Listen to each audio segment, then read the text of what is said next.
This is a review of the Inky 75 after 1 year. This mechanical keyboard with hot swappable switches is a great deal.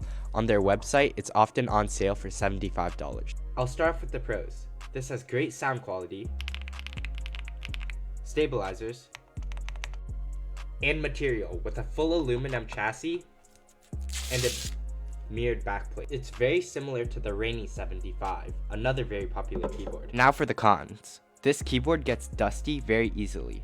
Even after a thorough clean, after a few days, it gets back to this state where the edges of the keycaps are all dusty.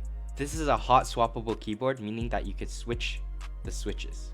The HMX Matcha Buttermilk switches that came with my keyboard are starting to get this darkening oxidization effect on the copper prongs, where the copper ends are going dark. However, luckily, this hasn't caused any of my keys to go dead yet. Drop your questions down below.